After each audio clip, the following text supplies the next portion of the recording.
October 27th, 1944. The Vosges Mountains of eastern France groaned under a grey sky. Cold rain whipped through the pine forests, turning foxholes into small graves of mud. In a narrow valley near the town of Bruyères, a battered battalion of white American soldiers, men of the 36th Infantry Division, Texas National Guard, sat surrounded by German forces. For 6 days they had been cut off, ammunition nearly gone, rations spoiled, radio batteries dying. They were known simply as the Lost Battalion. Their fate was being sealed hour by hour. Beyond the ridgelines, in a patchwork of trenches carved between dripping fir trees, the 442nd Regimental Combat Team waited for orders. These men were Japanese Americans, Nisei, second-generation sons of immigrants from California, Hawaii, and the Pacific Northwest. Some of their families sat behind barbed wire in internment camps back home, branded as potential traitors. Yet here, under a French sky thousands of miles away, they were about to fight for the same flag that had imprisoned their loved ones. When the message came, the Lost Battalion must be reached at all costs, it traveled through mud-soaked runners and sputtering field phones. No unit wanted the job. The Germans held the high ground with 88mm guns, interlocking MG-42s and mortars zeroed in on every approach. The 442nd stepped forward. No hesitation. Just a few nods, a few quiet exchanges. They knew what it meant, another charge into certain death. At 0500 hours on October 28th, mist rolled through the forest like smoke from invisible fires. The 442nd moved out, 3 battalions deep, each man carrying 60 pounds of gear. The terrain was hellish, dense underbrush, tangled roots, and shell holes filled with cold rainwater. Visibility rarely stretched beyond 30 yards. Every ridge concealed machine guns. Every trail, a trap. German voices echoed faintly, commands shouted in short bursts, followed by the staccato bark of automatic fire. The 442nd kept moving. In the chaos of battle, the soundscape blurred into something mechanical and relentless. Rifle bolts slammed, mortars thumped, and the shriek of artillery tore through the forest canopy. Branches exploded into splinters. Shrapnel hissed through fog. Corpsmen dragged the wounded down the slopes, slipping in the mud slicked with blood and rain. Men shouted for medics, others whispered prayers. Some never finished them. The 442nd had already fought through Bruyères and Bifontaine in the preceding weeks, liberating towns house by house. They were exhausted. Company rosters shrunk to half strength. Still, they pushed forward. When A Company was pinned down by crossfire, E Company flanked through a ravine, crawling on their bellies through barbed wire until they could toss grenades into the nests. When K Company lost its lieutenant, a sergeant took command, rallying men by name. It wasn't strategy anymore, it was grit, instinct, and the shared refusal to let another American unit vanish in the woods. To the Germans, it was madness. They couldn't understand how these small, dark-haired soldiers kept coming, line after line, shouting English commands with American accents. Captured diaries later revealed confusion and grudging respect. One officer scribbled that the Nisei fought like demons who do not fear death. For the 442nd, fear existed, but it was buried beneath duty and something deeper, the hunger to prove they belonged. Back in the rear, supply trucks bogged down on mountain roads. Engineers fought the terrain as fiercely as the frontline troops, laying makeshift bridges, cutting through fallen trees, clearing mines. Radio operators strained to keep signals alive through interference caused by the storm. Medical detachments worked under ponchos stretched between trees, stitching wounds by flashlight. Every supporting hand made the advance possible. Every mechanic and clerk part of the same desperate push through the Vosges. By October 29th, the 442nd had been fighting nearly non-stop for 48 hours. rain mixed with smoke until the forest felt underwater. They had advanced less than 2 miles, but every yard was won in blood. German artillery pounded the slopes night and day. There was no front line anymore, just pockets of men clinging to tree roots, firing at muzzle flashes they couldn't see. Casualties mounted, friends gone, replacements arriving mid-fight, and still the command came. Forward. At dawn on the 30th, a platoon of I Company was ordered to charge across a clearing swept by MG-42s. The ground there was so saturated that boots sank ankle deep. They moved anyway. Machine gun fire ripped through the ranks, cutting men down. Others crawled forward, throwing grenades into the tree line. When the shooting stopped, only a handful were left standing, but the German position was silent. That patch of earth, later known as Suicide Hill, opened a corridor toward the trapped Texans. Word spread through the 442nd lines. The lost battalion was only 800 yards ahead. The men barely reacted. Exhaustion had numbed everything. Rations were gone. Some filled canteens from shell holes. Yet, when the whistle blew again, they rose and moved forward into the final assault. In the lead were veterans from Hawaii, farmhands, mechanics, college students turned soldiers, men who had learned to trust only the man next to them. Each step meant another burst of gunfire, another friend falling, another few yards gained. The Germans counterattacked ferociously. They knew the 442nd was near its breaking point. Mortars exploded among the trees, and snipers hunted from the shadows. An entire squad disappeared when a shell landed squarely on their foxhole. Still, the line did not retreat. By nightfall, the forest burned in patches, trees glowing red like embers of a dying world. The air smelled of pine, cordite, and blood. For those who survived, time lost meaning. The mission consumed everything. Inside the German perimeter, the 211 men of the lost battalion listened to the distant thunder of battle and prayed. They had sent their last radio message the day before. They were living on melted snow and the memory of supply drops that never reached them. Wounded men whispered about being forgotten. Then, in the dark hours before dawn on October 31st, they heard it. Faint American voices cutting through the gunfire, calling out in English. At first, they thought it was a trick. When the first Nisei scouts appeared through the fog, mud-streaked and bleeding, disbelief turned into stunned silence.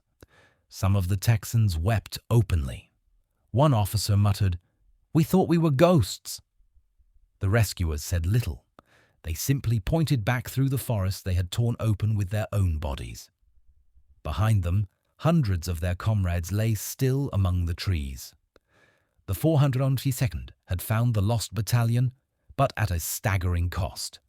In 5 days of combat, more than 800 men were killed or wounded to save 211. The unit that had volunteered to prove its loyalty had nearly destroyed itself to rescue fellow Americans who once doubted their place in the same uniform. As the survivors limped back down the mountain, bandaged and hollow-eyed, even hardened officers fell silent. And yet, in the smoke and ruin of that forest, something had shifted. For the first time, many white soldiers looked at the Nisei not as outsiders, but as brothers. It was a quiet recognition born not from speeches or politics, but from sacrifice so absolute it defied explanation. The war would rage on for months, but the legend of the 442nd had been written in the soil of France. Still, the world had not yet grasped the full weight of what these men had done, or what it had cost them. Because beyond the headlines of heroism lay the deeper story, how a unit of sons labeled enemy aliens became the most decorated regiment in U.S. military history, and how the price of their loyalty nearly broke them. The truth of that price, and the secret advantage that made their impossible rescue even possible, was about to be revealed. The secret behind the 442nd's strength was not in their weapons, their numbers, or even their orders. It was in their discipline, an engineered cohesion forged by relentless training and a silent vow to prove their worth. But there was something else, something technical that commanders only began to recognize in the aftermath of Bruyère, their mastery of terrain coordination and short-range communication. While most American infantry units in Europe still relied on bulky radios and slow signal lines, the 442nd had learned to move like a machine, swift, connected, improvising with precision. Their radios were smaller, their message codes simpler, their response time unmatched. Engineers of the Signal Corps, aware of their unique combat pace, had modified SCR 536 handy-talkies to withstand Vosges weather. It was these little grey boxes, powered by stubborn signalmen and spare parts salvaged from wrecked jeeps, that kept the 442nd alive. In the choking woods, a clean radio signal could mean survival. Rain turned paper maps to pulp, and landmarks vanished under fog. The 442nd adapted by merging human instinct with technology. Scouts moved with pre-arranged call signs, each report instantly relayed to mortar crews or forward observers. It was not elegant, often raw, improvised, but it worked. The Germans couldn't match that speed. Their lines depended on wired field phones, vulnerable to shell fire. When the lines went dead, their platoons fought blind. For the Nisei, every whisper crackling through static was a lifeline. As the rescue of the lost battalion unfolded, the regiment's technical coordination grew into legend. Sergeant Jean Akita, a radio operator from Honolulu, reportedly managed to guide a blind artillery strike purely by sound, listening to echo patterns across the valley and estimating distance from the gunfire. When headquarters doubted his range, he said quietly, "Trust the echo." The shelling that followed shattered a German strongpoint holding up the advance. Akita's method, though unrecorded in manuals, was later studied by field engineers as an example of adaptive signal warfare. The equipment they carried was rugged but primitive. The SCR 300 backpack radio weighed 38 pounds. Batteries barely lasted through a single operation. Rain seeped into circuits. Static bursts drowned commands. Yet the Nisei operators treated their sets like sacred relics. They dried them by campfire heat, rewired broken antennas with ration can lids, and used spent brass as makeshift connectors. The men who carried rifles called them the wire wizards. Without them, no attack could move an inch. Even under machine gun fire, operators hunched over dials, whispering coordinates with ice-cold precision. In those moments, courage was not a shout. It was the calm voice keeping chaos in order. Behind the front line, American and French engineers worked around the clock to sustain the regiment's mobility. Jeeps modified with extra traction chains hauled ammunition through mud. Mechanics reinforced engine housings with salvaged German steel to prevent clogging from debris. Field workshops, often set up under camouflage nets, turned into miniature factories, welding gun barrels, rethreading tracks, recharging radio batteries with truck alternators. This unseen backbone allowed the regiment to sustain combat intensity far beyond expected limits. Every wrench turn and cable splice translated directly into another step toward the trapped Texans.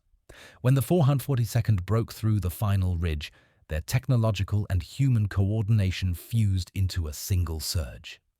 Fire teams moved in cross-synchronized patterns, machine gunners, riflemen, and mortars guided by handheld radios instead of shouted commands. The effect was eerie precision. Germans described it as being attacked by an enemy without pause, as though every movement was pre-planned. But it wasn't rehearsed. It was communication in motion. The Nisei had achieved what modern militaries would later call networked warfare. To understand the ferocity of that final assault, one must see the battlefield through a soldier's eyes. The ridge above Bifontaine rose steeply, its slopes thick with firs and tangled vines.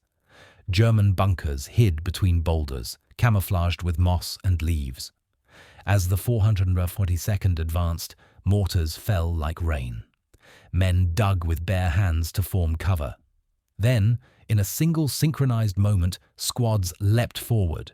Grenades arced through fog. Browning machine guns spat tracer lines through trees. Radio calls came rapid fire, adjustments, warnings, coordinates. The ridge was taken in 45 minutes. The cost, 200 casualties. Within hours, the unit pushed beyond its operational limit. Many companies had less than half their original strength. Yet their system, radio relay, decentralized command, initiative by junior officers, allowed them to keep functioning. The Germans were astonished. Their doctrine demanded strict hierarchy. Once officers fell, units froze. But in the 442nd, corporals led, privates improvised. Each man knew his role in the web. That was their hidden advantage, an early version of flexibility now taught as mission command. The 442nd's commander, Colonel Virgil Miller, recognized this synergy early. He encouraged Nisei sergeants to devise their own attack formations, trusting their instincts honed from plantation work and city street smarts.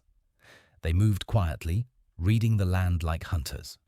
When mortar shells erupted, they adapted in seconds, flanking, crawling, returning fire with intuitive precision. The regiment was not just brave, it was self-correcting. Where other units needed constant orders, the 442nd operated as one living organism. Even as they advanced, engineers and medics mirrored this resilience. One field hospital, under Captain Edward M. Ikeda, treated over 300 wounded men in a single night. Their surgical tables were wooden doors balanced on ammo crates. Lighting came from Jeep headlights angled upward. Every patient was tagged by radio report, ensuring records survived even if men did not. The medics bled, stitched, and whispered words of comfort in both English and Japanese. They too were part of the network, a human signal chain running through chaos. When the lost battalion was finally reached, the radios went nearly silent. The battle had eaten most batteries. Operators resorted to field telephones scavenged from abandoned German posts.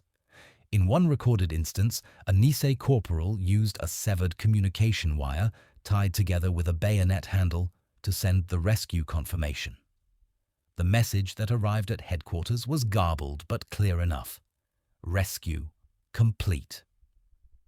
That single pulse of electricity sealed the regiment's legend. The aftermath revealed the staggering technical and human toll. Nearly every surviving radio set was damaged. Rifles were bent from heat and mud, uniforms shredded beyond repair. The men looked like ghosts, hollow-eyed, streaked with grime, but their coordination had achieved the impossible. Military analysts later studied the 442nd's communication chain as an example of adaptive systems under pressure. Their method, distributing authority, maintaining signal flow, trusting local initiative, would quietly shape post-war U.S. doctrine. For the Germans who faced them, the encounter was bewildering. Captured prisoners spoke of fighting an enemy that did not stop coming even when it should have been destroyed. Others said the Americans fought as if guided by one mind. That unity came at the cost of individuality. Within the 442nd, men rarely spoke of fear or home. They buried emotion beneath duty. Their silence became as much a weapon as their rifles. When the shooting ended, the 442nd stood among the ruins, exhausted, diminished, but unbroken. Their hidden advantage had not been a secret weapon or a new machine. It was the perfect synthesis of human loyalty and engineering improvisation. Radios, jeeps, field tools, and courage, each element bound together by will. They had proven not only that Japanese Americans could fight, but that they could redefine what fighting meant. Yet, as the wounded were evacuated and reports filed, another story began to surface. Letters from families in camps back home, newspapers questioning why enemy descendants had been sent to die for a country that distrusted them. The army, reluctant to highlight the contradiction, kept many details classified for months. The truth, however, could not be contained. Word spread through the ranks and across the Pacific.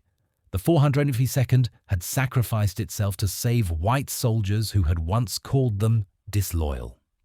That irony burned quietly in the hearts of survivors. They had won honor in battle, but what waited beyond the war was uncertain. The forest of the Vosges had proven their valor. The question that lingered was whether America would remember it. And as winter closed over France, the 442nd prepared for their next orders, unaware that their greatest fight was still to come, not against an enemy army, but against the prejudice of their own homeland. The forest was silent now.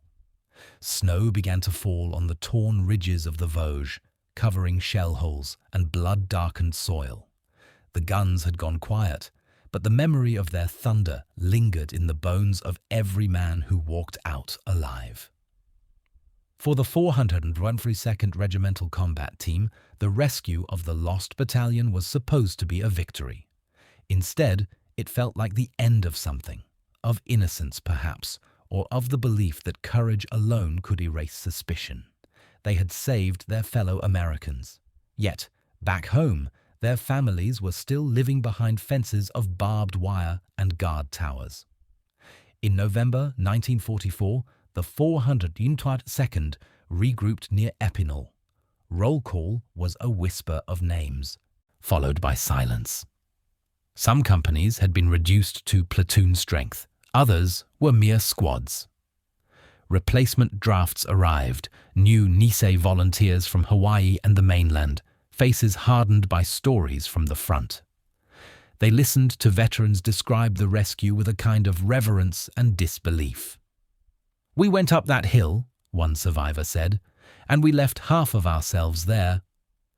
The men nodded, understanding that the phrase was not poetic, it was literal. Strategically, the rescue changed everything. The 36th Division's faith in the Nisei was now unshakable. Commanders who had once questioned their loyalty began to request their support for the toughest missions. High Command noticed too. Reports from the European theatre praised the 442nd's unprecedented cohesion under fire and exemplary communications discipline. The unit's methods, small unit coordination, flexible command, and rapid adaptation were quietly folded into post-war doctrine. The concept of independent company maneuver that later defined American infantry tactics was, in part, born from what these men had done in the Vosges. But there was another kind of impact, one harder to measure. The rescue became a story passed through every campfire, every chow line, every base hospital in Europe. White soldiers who had doubted the Nisei found themselves speaking their names with respect.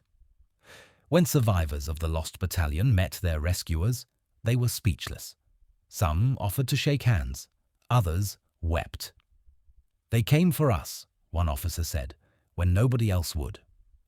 For the men of the 442nd, that gratitude was both balm and burden. It did not erase the knowledge that their families remained prisoners of fear, held by the same government they served. Back in America, news of the rescue reached the internment camps through censored newspapers and word of mouth. In places like Manzanar and Heart Mountain, mothers wept over black and white photos of men in muddy helmets, recognizing the eyes of sons they had not seen in years. Children cut out clippings from local bulletins, tracing the names of regiments they could barely pronounce. The contradiction was stark. Patriotism inside confinement, freedom earned by those denied it. Yet pride spread through the barracks. "That's our boys," an old Issei father said, holding the paper like a medal. By early 1945, the 442nd was redeployed to Italy. They were still bleeding from the Vosges, but the army needed them again to crack the Gothic Line, Germany's final defensive wall in the Apennines. Snow-covered ridges, machine gun nests hidden among rock, and minefields stretching for miles. The niche went anyway. In April, they climbed sheer cliffs under darkness, using ropes and bayonets to scale the impossible. At dawn, they struck from behind, routing German forces that believed the slopes impassable.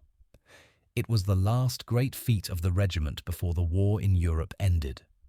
When victory came in May, the celebrations were subdued. The 442nd had lost over 4,000 men to wounds and death. Their casualty rate was so high that some joked grimly they were the Purple Heart Battalion. Yet their record was unmatched. 21 Medals of Honor, 52 Distinguished Service Crosses, 560 Silver Stars, 9,486 Purple Hearts, and a Presidential Unit citation that simply read, "For extraordinary heroism." The numbers told one story. The eyes of survivors told another. As the regiment returned home, parades greeted them with cheers and bands, but also awkward silence. Many white Americans didn't know what to say. Some applauded the heroes, unaware that those same men might not be allowed to rent homes in certain neighborhoods. In uniform, the Nisei were symbols of sacrifice. Out of uniform, they were still seen as foreign. On train platforms, they were congratulated and then told to move along. The dissonance was sharp, almost cruel. The men bore it quietly. They had learned in France that silence could carry more weight than argument. Still, not all was bleak. Word of the 452nd's deeds reached Washington. General Eisenhower called them magnificent. President Truman personally addressed them on July 15, 1946, at the Ellipse near the White House. Standing before the regiment, he said, "You fought not only the enemy, but you fought prejudice, and you won." For many of the soldiers, that was the moment they finally exhaled. The applause from the crowd rolled over them like surf, washing away years of doubt. Behind the president, the flag rippled in the summer breeze, and for the first time, it felt fully theirs. Yet the legacy of the 442nd did not end with medals or parades. Their example ignited something deeper, a transformation in how America viewed loyalty, identity, and citizenship. In the years after the war, many veterans returned to rebuild what had been taken. They became lawyers, teachers, engineers, and politicians. Some helped close the internment camps, others testified before Congress to demand reparations decades later. Their courage on European soil laid the moral groundwork for the civil rights movements that followed. When Dr. Martin Luther King Jr. spoke of justice and equality, he often invoked those who had proved America's ideals in the fire of war. Among them were the Nisei. Their impact stretched even further. In military academies, their battle reports became case studies in adaptive warfare. Their radio improvisations inspired the concept of decentralized command that shaped U.S. operations in Korea, Vietnam, and beyond. In the digital age, when soldiers coordinate by satellite and drone, echoes of the 432nd's signal discipline still pulse through every transmission. They were the prototype for the modern connected force. Humans and machines united by trust. But legacy is not just written in tactics or textbooks. It lives in memory. Decades after the war, survivors of the lost battalion reunited with their rescuers. Some were old men now, stooped and gray, walking side by side at ceremonies in Texas and Hawaii. They told stories of the forest, of the mud, of the voices in the dark calling out in English. They spoke of men who never came home and of promises kept under fire. One veteran of the 36th said, "They saved us, and they saved something inside us too." The families of the fallen built memorials, granite stones carved with Japanese and American names together. School children left origami cranes by their bases. Pilgrims still climb the hills of the Vosges where the rescue took place, tracing the paths of soldiers who believed that freedom had to be earned twice, once in battle and again in the hearts of those they saved. Time, as always, blurred details. Forests regrew, the earth swallowed the trenches. But the story of the 442nd endured because it was more than a tale of war. It was a revelation of what loyalty looks like under suspicion and what sacrifice means when unacknowledged. They had fought not for gratitude, but for dignity. And so, the story ends where it began, in silence, in the hush after battle. Snow falling on helmets, boots half buried in mud. Somewhere, a radio crackles faintly before dying out. The voice that once connected men through storm and gunfire fades into static, leaving only the wind among the trees. Decades later, a surviving Nice veteran, standing before a memorial in France, was asked why they had gone back up that hill. He smiled, eyes clouded by age and memory, and said simply, "Dramatized, because no American should ever be left behind. Not then, not now, not ever."